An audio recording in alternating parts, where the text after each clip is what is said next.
Thursday, April 16th at 6:27 p.m. Eastern Time. Big news coming in for the Iran war going on, or Iran conflict, I should say. Trump states that Iran has agreed to no more nukes and to give up its nuclear dust. Now, if we remember correctly, I reported in my other videos, if you guys didn't see those, please go back and watch them, where Trump said he wanted everything that he asked for. So let's start here and break that down, and I think you're going to get an understanding of where I'm headed with this. So let's see what he has to say here. The big thing we have to do is we have to make sure that Iran does not have a nuclear weapon, because if they do, you want to talk about problems, you'd have problems. So very important is that Iran does not have a nuclear weapon, and they've agreed to that. Iran's agreed to that, and they've agreed to it very powerfully. They've agreed to give us back the nuclear dust that's way underground because of the attack we made with the B-2 bomber. So we have a lot of agreement with Iran, and I think something's going to happen very positive. That's reported by Parler News, as you can see. So let's break this down here so I can give you an understanding of where my mind is at right now, where a lot of people's minds are at, including General Jack Keane, as I reported out before, who has no problem saying what he thinks, but he's in the same seat as I am. He backs the president in his endeavors with this. It should have been done long ago. So let's start from the beginning with Iran and their lies. In 1989, from 1989 till 2003, they were found doing something called Project Ahmad with the aim to make nukes. They completely dismissed this, saying it wasn't true, and it was. That's back to 1989. Let's go back even further. The Non-Proliferation Treaty. Iran signed in 1968, agreeing to negate foregoing nuclear weapons. They were not going to do it. They were talking about leaving that agreement this year. So they've been violating that agreement for a while. 2015, the JCPOA from President Obama. They violated that. They wouldn't allow inspections. They resumed enrichment at Fort O. Limited access for inspections is basically what it was. And they exceeded uranium enrichment amounts that they were supposed to. And President Trump pulled that agreement back, the JCPOA. He withdrew from it. He didn't agree with it. He said it was a one-way street to a nuke. Well, so far, every one of them has been a one-way street to a nuclear weapon. The United Nations Security Council. Numerous resolutions were made for Iran to halt its uranium enrichment, and it was never complied with. It was never fully complied with.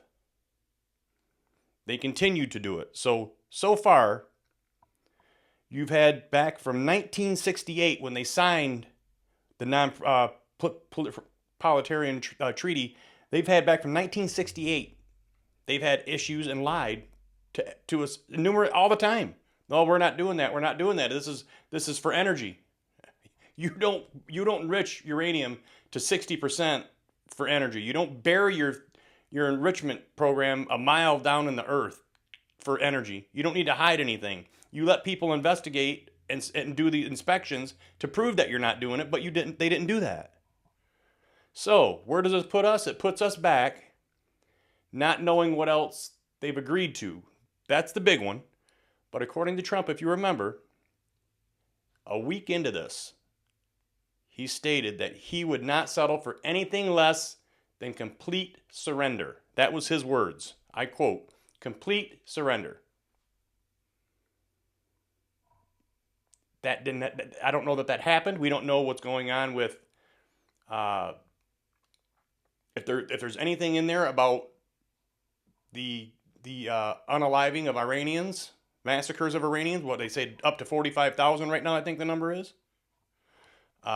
There's nothing in there about the ballistic missile program. We know that they have missiles that'll reach all the way thousands, almost to Garcia.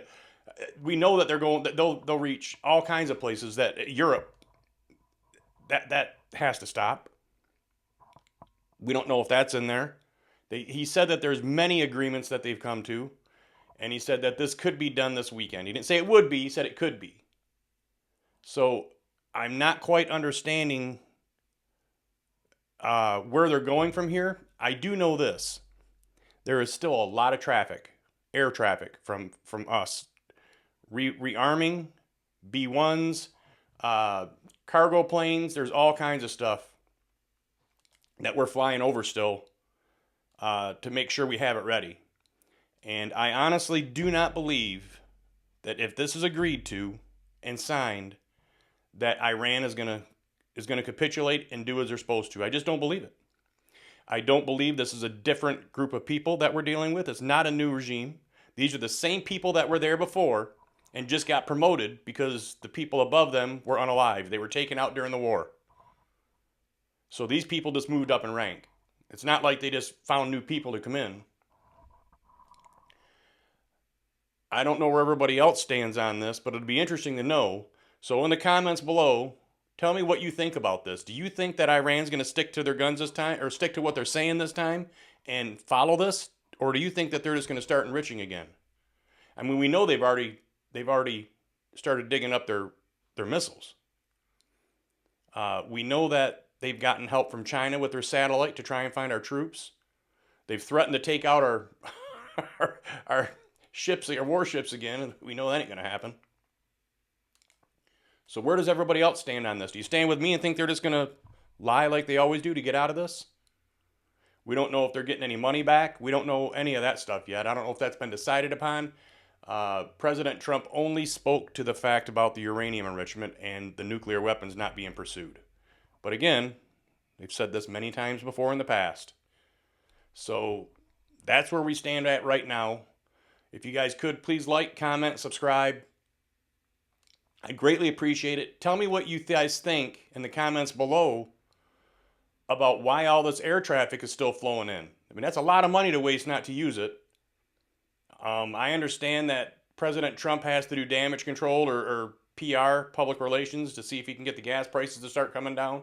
I understand he doesn't want people with military families thinking their kids are in jeopardy or their families in jeopardy being over there. I get all that. But sometimes in areas like this, we need to know what's going on. And I do understand that Israel, I guess, is not very happy with Trump right now because Trump announced the peace talks between Israel and Lebanon before it was agreed upon in the Israel cabinet. So Trump's getting ready to pull out of NATO for basically the same thing. They're not there when we need them. Trump didn't tell them because he didn't want it to get leaked out, but yet he did this to Israel, leaked it out before it was agreed upon. So we'll see what happens. I don't know if the ceasefire is going to hold for Israel and Lebanon. We don't know if ours is going to hold. So with that, that's going to conclude this update. And please, again, let me know in the comments down below what you guys think. You guys have a great evening. If there's anything else, I will be back.